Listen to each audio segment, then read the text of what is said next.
आप देख रहे हैं पार्थशर समाचार, सत्य परमो धर्म। प्रदेश में वाहन चलाने के लिए अब घर बैठे ऑनलाइन लर्निंग लाइसेंस मिल सकेगा। इसके लिए अब क्षेत्रीय परिवहन कार्यालय जाने की जरूरत नहीं पड़ेगी। इसके साथ ही वाहन डीलर मोटरसाइकिल और कार का ऑनलाइन रजिस्ट्रेशन करा सकेंगे। मुख्यमंत्री उद्धव ठाकरे ने सोमवार को सारथी 4.0 अद्यतन प्रणाली के तहत आधार क्रमांक से संलग्न ऑनलाइन लर्निंग लाइसेंस और वाहन रजिस्ट्रेशन की ऑनलाइन प्रणाली का लोकार्पण किया। मुख्यमंत्री ने कहा कि लर्निंग लाइसेंस और नई निजी मोटरसाइकिल और 4 पहिया वाहनों के रजिस्ट्रेशन के लिए वितरकों के माध्यम से ऑनलाइन सुविधा देकर परिवहन विभाग ने जनहित का एक महत्वाकांक्षी कदम उठाया है।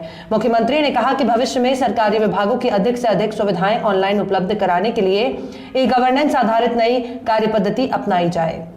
मंत्री की सभा में विधायक और कांग्रेस नेता के बीच तनातनी हुई। मामला इतना बिगड़ा कि विधायक सभा छोड़कर चले गए। मामला सोमवार को कामठी तहसील के विकास कार्यों की समीक्षा के समय का है। पशुपालन और युवा खेल मंत्री सुनील केदार की मौजूदगी में विधायक टेकचंद सावरकर और कांग्रेस के प्रदेश महासचिव सुरेश भोयर के बीच शाब्दिक टकराव हुआ।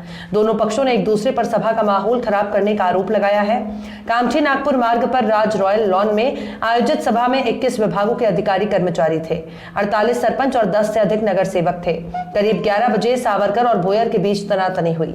बताया जा रहा है कि सावरकर सभा में बैठक व्यवस्था को लेकर नाराज थे। उनका आरोप था कि सरकारी कार्यों की समीक्षा के कार्यक्रम को कांग्रेस की सभा का स्वरूप दिया जा रहा है।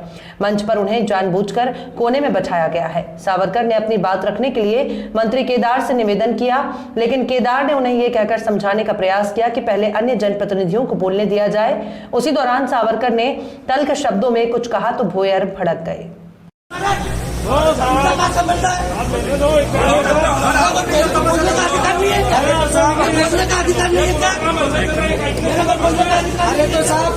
देश में कोरोना की दूसरी लहर में तबाही मचाने वाला डेल्टा वेरिएंट अब परिवर्तित होकर डेल्टा प्लस वेरिएंट बन गया है। ये वेरिएंट उस मोनोक्लोनल एंटीबॉडी कॉकटेल इलाज को मात दे सकता है जिसे भारत में हाल ही में स्वीकृति मिली है। हालांकि वैज्ञानिकों की माने तो भारत में अभी इसे लेकर घबराने की जरूरत नहीं है, क्योंकि देश में इसके बेहद कम मामले हैं। दिल्ली स्थित CSIR जिनोमिकी और संवेद जीव विज्ञान संस्थान में वैज्ञानिक विनोद इसकारिया के मुताबिक के 41.7N में आए परिवर्तन से B1.617.21 या AY.1 वेरिएंट बना है। सॉर्स CoV-2 के स्पाइक प्रोटीन में हुए परिवर्तन से यह स्वरूप सामने आया है। ये सीक्वेंस अभी ज्यादातर यूरोप, एशिया और अमेरिका में दिखा है, भारत में नहीं।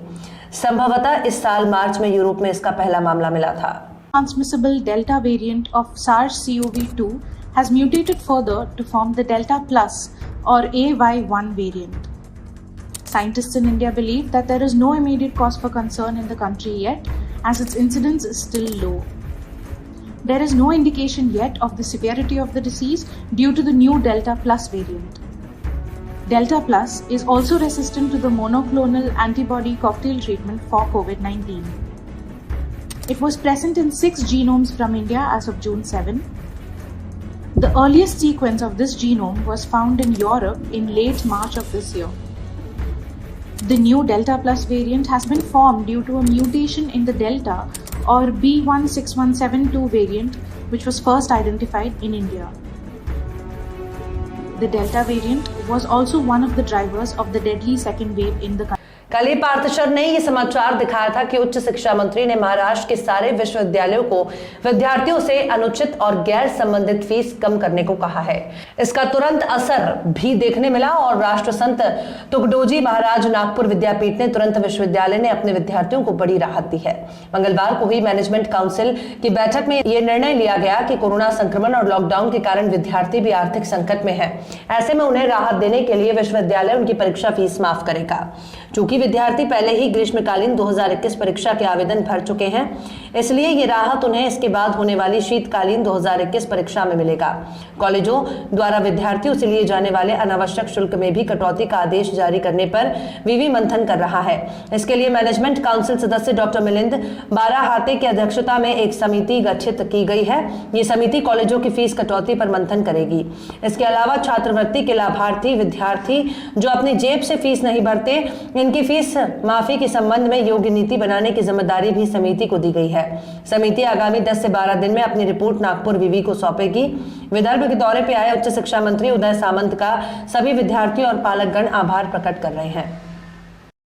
स्थानीय आजाद चौक से दशनूर चौक तक सड़क और नाले का निर्माण पिछले 1 साल से चल रहा है और ये सड़क स्कूल, कॉलेज, तहसील कार्यालय, अपर कलेक्टर कार्यालय, उप जिला अस्पताल के लिए मुख्य सड़क है। लेकिन काम की धीमी गति और वैकल्पिक सड़क योजना के अभाव में पिछले 1 सप्ताह से यातायात पूरी तरह से बंद है। अहेरी शिवसेना ने संबंधित ठेकेदार से काम हटाने और संबंधित ठेकेदारों के पंजीकृत लाइसेंसों को काली सूची में डालने की मांग की है। राज्य के शहरी विकास मंत्री और जिला पालक मंत्री एकनाथ राव शिंदे को बुधवार 17 जून को अहेरी के तहसीलदार के माध्यम से इस संदर्भ में एक निवेदन सौंपा गया। निवेदन में कहा गया है कि सड़क पर बीच में ही बिजली के खंभे भी आ रहे हैं। सड़क के निर्माण से पहले ये खंभे सड़क के किनारे पर लगाना जरूरी था।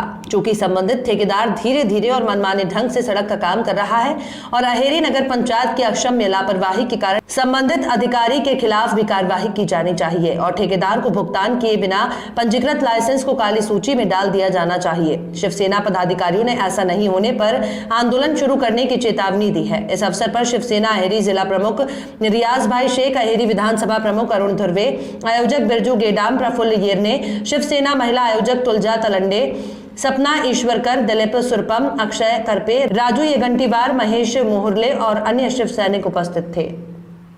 मी शिवसेना उपजिल्हा प्रमुख अहेरी विधानसभा क्षेत्र रियाज भाई शेख मागील 1 वर्षापासून इथं आझाद चौक ते दानसूर चौकपर्यंत सिमेंट काँक्रीटचे रोड आणि नालीचे रोडाचं काम सुरू आहे। ते काम मंद गतीने सुरू आहे।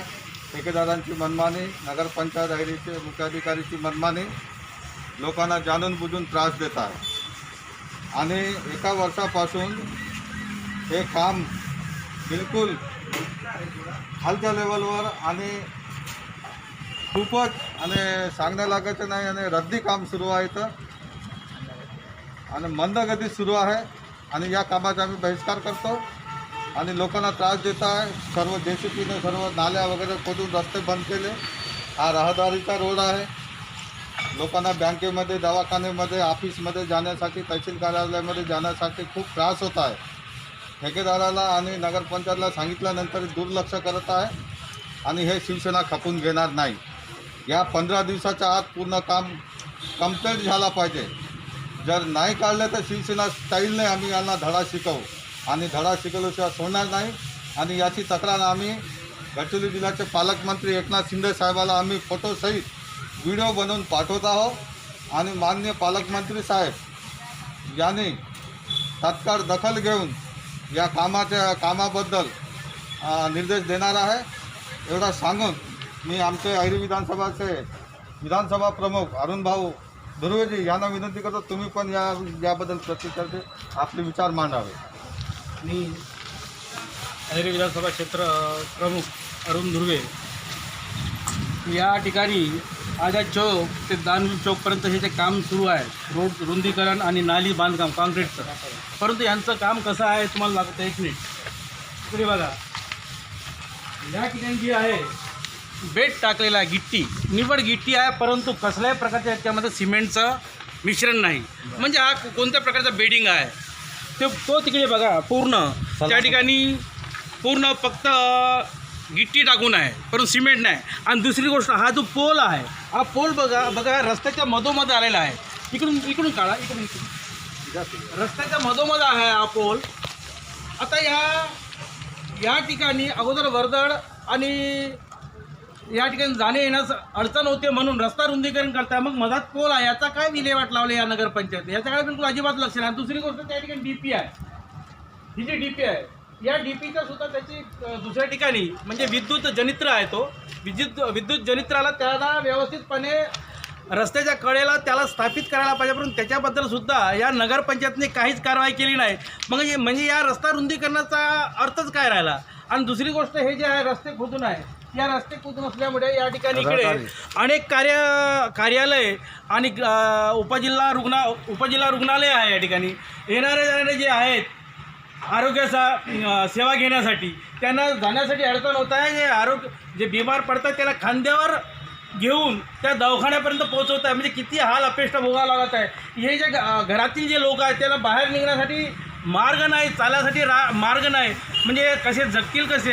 हे 1.5 वर्षापासून हा संतगतीने काम सुरू आहे। या ठेकेदाराला आणि या मुख्याधिकाऱ्याला कोण्या राजकीय नेत्याचा आशीर्वाद आहे हे काही कळत नाही, म्हणून हे एवढे माजून अशा प्रकारचं निकृष्ट दर्जाचे कामं आणि संतगतीने पूर्ण काम सुरू आहे, पूर्ण खोदून आहे. पावसाळा या ठिकाणी पावसाळा सुरू झालेला आहे, परंतु काम काही बरोबर चालत नाही.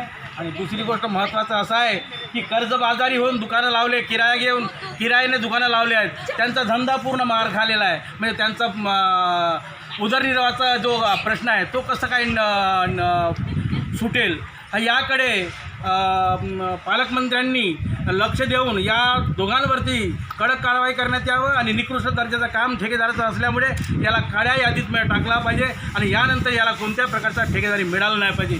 याबाबत पूर्ण याचा चौकशी करून यांच्यावर कारवाई करण्यात आला पाहिजे. आणि दुसरी गोष्ट, मुख्याधिकारीकडून खाजगी जे जमीन अधिग्रहण हे नावापुरती केलेलं आहे, रेकॉर्डवरती नाही. ज्या लोकांचा खाजगी लोकांचा जे जमीन गेलेलं आहे त्यांचं अधिग्रहण करून त्याबाबतचा त्यांचा बाजारभावाप्रमाणे त्यांना मोबदलासुद्धा मिळाला पाहिजे. फक्त एका साईडचं रुंदीकरणासाठी खोदकाम केलेलं आहे, दुसऱ्याकडे तसंच आहे. हे केव्हा करतील? पूर्ण पावसाळा जात आहे, वर्ष निघून गेलेलं आहे, परंतु या कामाकडे जे ज्या पद्धतीने करायला पाहिजे ते बिलकुल काम होत नाही. म्हणून या सर्वांवरती कारवाई होणे गरजेचं आहे, अन्यथा शिवसेना आपल्या शिवसेना पद्धतीने आंदोलन करेल हे शासनास आम्ही सांगू इच्छितो.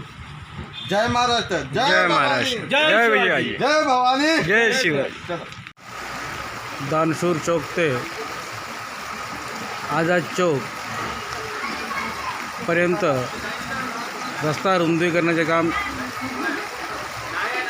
जेमतेम 1.5 वर्षापासून सुरू आहे आणि या ठिकाणी नाल्या खोदून संतगतीने कामं सुरू आहे. यामुळे लोकांना येण्या जाण्यासाठी किती अडचण होत आहे याच्यातून तुम्ही प्रत्यक्ष बघू शकता. तर हे नगरपंचायत जे अहेरी जी आहे इथले जे अधिकारी आहे झोपा काढत आहे, यांना कसल्याही प्रकारचा जनतेचं काही काळजी नाही. आणि हे असे संतगती कामामुळे ठेकेदारावर नियंत्रण नसल्यामुळे या ठिकाणी पूर्ण बोगस कामं सुरू आहे. आणि बघा हे जे खोदकाम केले आहे, खोदकाम केलेला पाणी हे जे खोदकाम केल्यामुळे हे जे पावसाचं पाणी आहे घरात दसत आहे. पहा लोकांची हालत कशी होत आहे, मोठी अडचण होत आहे, घराच्या बाहेर पडणे मुश्किल होत आहे. अशा प्रकारचं या ठिकाणी एक लोकांसमोर समस्या निर्माण करून ठेवल्या आहे. या नगरपंचायतचं पूर्णपणे या कामाकडे दुर्लक्ष आहे यावरून दिसून पडते. 2 फूट नाही बरोबर, 1.5 फूट आहे, 1.5 फूट.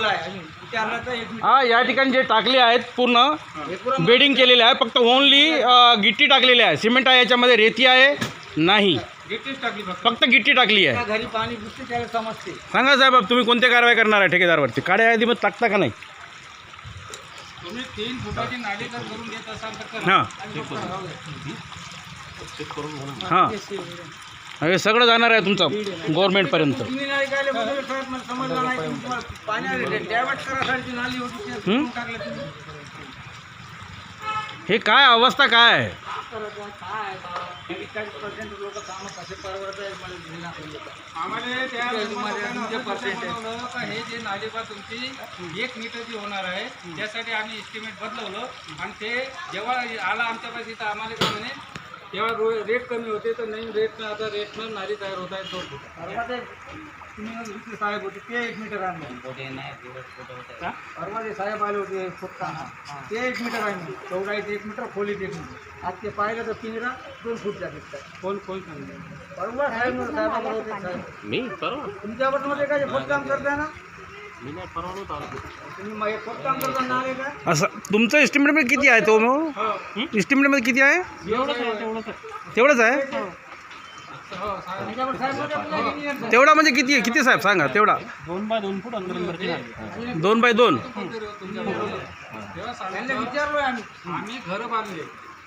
माझ्या घरी 7 वर्षापासून एवढा पावसाळा आला, मी शेतीवर जेव्हा जातो ना तर रात्र त्याच्या घरातून गेलो नाही तर दर पावसात झोप लागायची नाही, साले रात्र तिकडे पाणी येतं.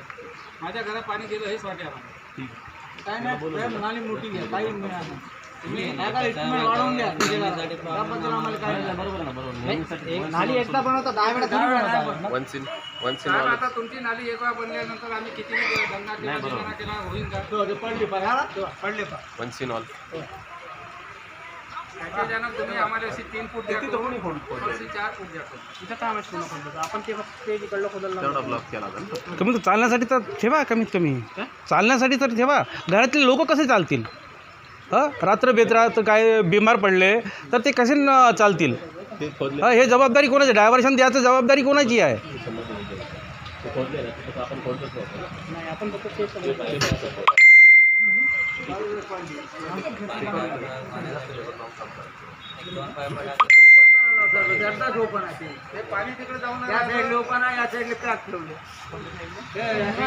केंद्र प्रायोजित प्रधानमंत्री आवास योजना और राज्य प्रायोजित ग्रामीण घरकुल योजना के क्रियान्वयन में तेजी लाने के लिए राज्य में 20 नवंबर से 5 जून 2021 तक घरकुलों की गुणवत्ता बढ़ाने के लिए महा आवास अभियान ग्रामीण लागू किया गया था।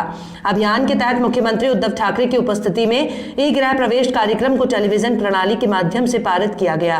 इस अवसर पर जिला कलेक्टर अजय गुल्हाने द्वारा लाभार्थियों को घरकुल की चाबी सौंपी गई।